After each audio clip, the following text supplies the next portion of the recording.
I welcome all of you on the platform of Europedia and ECP, and this video is related to United Nations Framework Convention on Climate Change UNFCCC. Now this United Nations Framework Convention on Climate Change is a very important framework, and that is part of your prestigious exam for Assistant Environment Engineer, which is in Himachal Pradesh State Pollution Control Board. These are very good jobs. और Himachal Pradesh public service commission ने जो exam conduct करना है आपका, उसके लिए important topic है।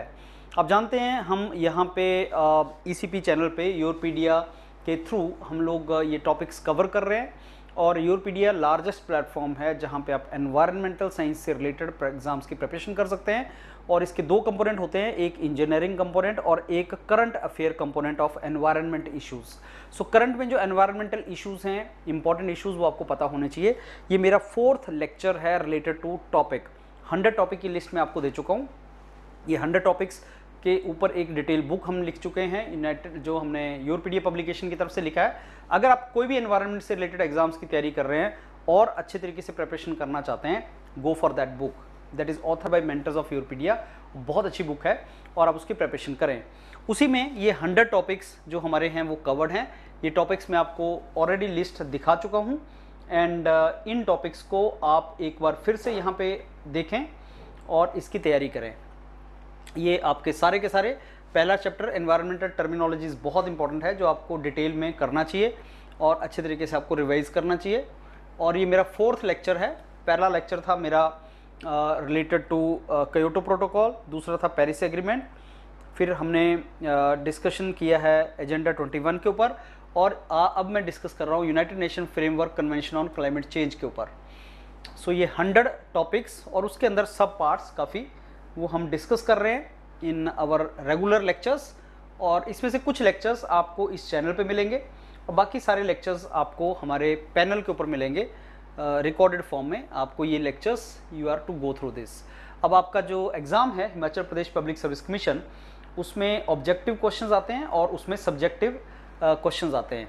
Subjective questions का पैटर्न जैसा होता है, जैसे आपको उसका आंसर लिखना है, उसी पैटर्न पे हम आपके ये टॉपिक्स को कवर कर रहे हैं, क्वेश्चन फ्रेम कर रहे हैं, और उस क्वेश्चन जो फ्रेम किया उसका आंसर, रेफरेंस आंसर हम आपको दे रहे हैं। उसी तरीके से आपने इसको प्रिपरेशन करना है, आपने इसको रिवाइज करना है। So these are the topics, 100 topics which you are to go through.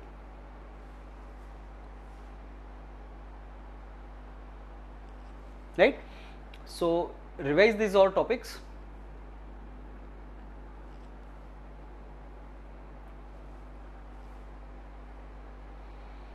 Okay, so ये टॉपिक हम कुछ ऑलरेडी डिस्कस कर चुके हैं। टिपिकल ऐसा क्वेश्चन फ्रेम करेगा वो। इसके अलग अलग कंपोनेंट्स, अलग अलग पार्ट्स होंगे। क्योटो प्रोटोकॉल क्या है, कितना इफेक्टिव है ग्रीन हाउस गैस एमिशन को ये रोकने के लिए और क्लाइमेट चेंज को मिटिगेट करने के लिए, तो इसका टिपिकल आंसर कैसा होना चाहिए वो हम ऑलरेडी लेक्चर, पहला लेक्चर इसी के ऊपर था, जिसको हम डिस्कस कर चुके हैं, रिवाइज कर चुके हैं। क्रिटिसिज्म क्या है क्योटो प्रोटोकॉल का, मैंने आपको बताया था। क्योटो प्रोटोकॉल जो था वो एक लीगली बाइंडिंग एग्रीमेंट था डेवलप्ड कंट्रीज़ के ऊपर, लेकिन डेवलपिंग कंट्रीज़ इसमें नहीं आई थी, इंडिया चाइना इसमें नहीं था, लेकिन उनको हेल्प करने के लिए क्लीन डेवलपमेंट मैकेनिज्म वगैरह बनाए गए थे और अडेप्टेशन फंड बनाया गया था। और बेसिकली इसके जो एग्रीमेंट थे वो 2012 तक कंप्लीट होने थे, लेकिन दोहा एग्रीमेंट, उसी से रिलेटेड एक एग्रीमेंट दोहा एग्रीमेंट भी था, जिसमें अमेंडमेंट किया गया था और 2020 तक इसको क्योटो प्रोटोकॉल को फुलफिल करना था, लेकिन 20 में हुआ नहीं। और फिर एजेंडा जो हमने एजेंडा 30 की बात की कि सस्टेनेबल डेवलपमेंट गोल 17 जो है उनको 2030 तक कंप्लीट करेंगे, और पेरिस एग्रीमेंट जो था वो क्योटो प्रोटोकॉल के बाद आया। तो रियो से स्टार्ट हुआ, अर्थ समिट से, Kyoto protocol 97 and Paris agreement 2015। Paris agreement भी हमारा जो था वो सस्टेनेबल डेवलपमेंट गोल अटेन करने का था, जो 2020 से लेके 30 के बीच में हमें अटेन करना था। कौन कौन सी ग्रीन हाउस गैसेज हैं और जिनको रिड्यूस करना था वो हमने डिस्कस किया था। पेरिस एग्रीमेंट क्या था, पेरिस एग्रीमेंट के क्या मेन सिग्निफिकेंस था, वो सेकंड क्वेश्चन मैंने आपसे डिस्कस किया था।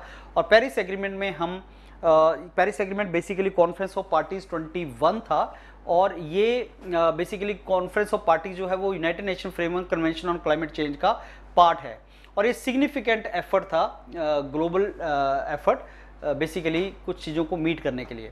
सो पेरिस एग्रीमेंट का सिग्निफिकेंस क्या था? ये पहला यूनिवर्सल एग्रीमेंट था क्लाइमेट चेंज के ऊपर, और इसने एम्बिशियस गोल सेट किए ग्रीन हाउस गैस एमिशन को रिड्यूस करने के लिए, और financial and technical assistant provide किया गया डेवलपिंग कंट्रीज को, और ये कोलैबोरेटिव अप्रोच के ऊपर बेस्ड था। क्या फीचर थे पेरिस एग्रीमेंट के, ये हम ऑलरेडी डिस्कस कर चुके हैं, इसका लेक्चर ऑलरेडी पड़ा हुआ है, इसको आप डिटेल में गो थ्रू कर सकते हैं। ये लेक्चर नंबर 2 था, इसी चैनल पे आपको मिल जाएगा। और पेरिस एग्रीमेंट में क्या चैलेंजेस आए थे और क्या की फीचर्स और कंपोनेंट थे पेरिस एग्रीमेंट के, इसी तरीके से हेडिंग एंड पॉइंट वाइज आपको इसका आंसर लिखना है।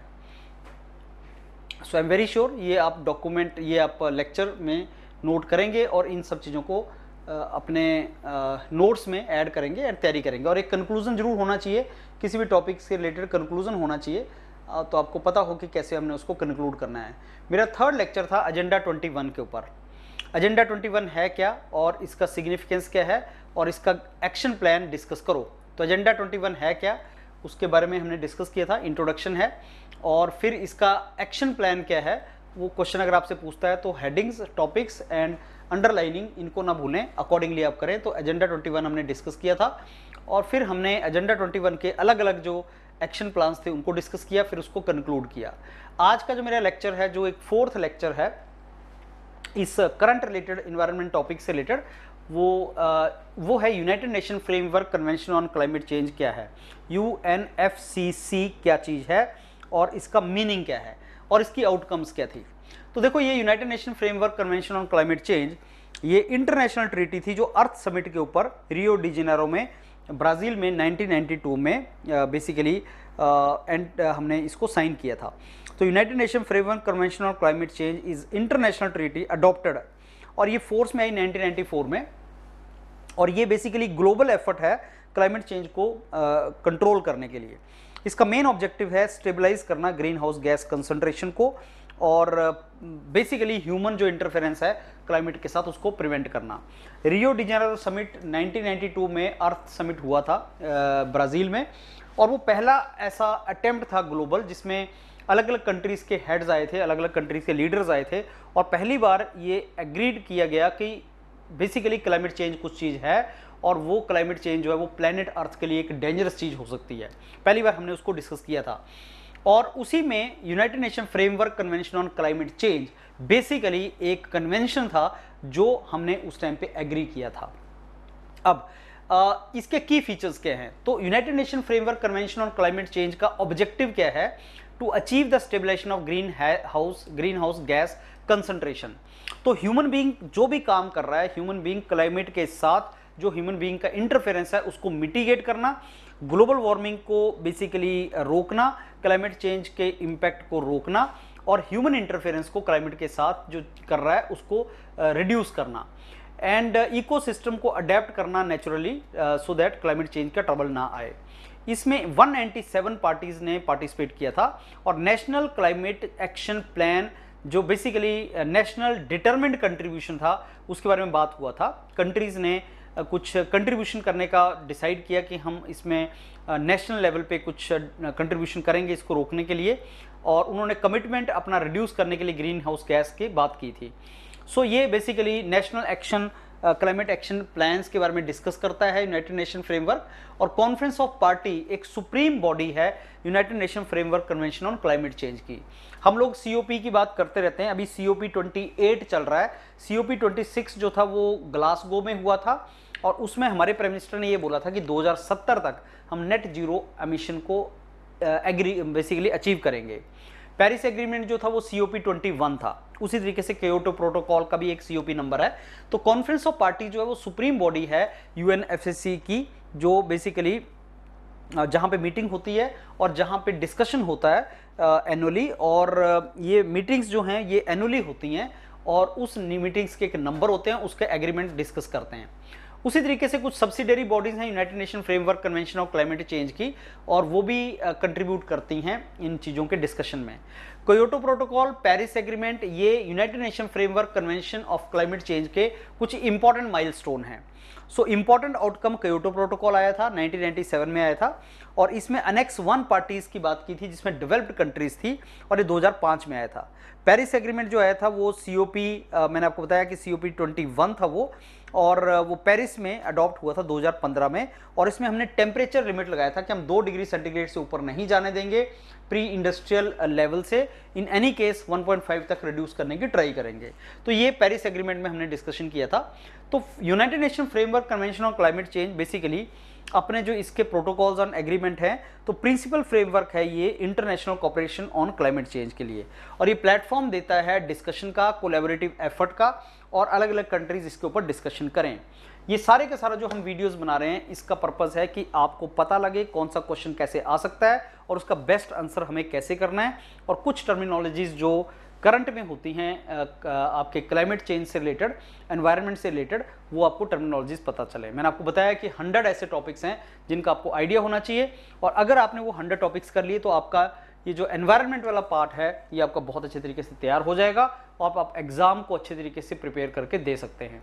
ऑल दी वेरी बेस्ट, आप तैयारी करना स्टार्ट करें। अगर आप कोई भी एनवायरनमेंट का एग्जाम लिख रहे हैं, योरपीडिया के ऊपर आप प्रिपरेशन कर सकते हैं, and you can get really good score in that. All the very best, thank you.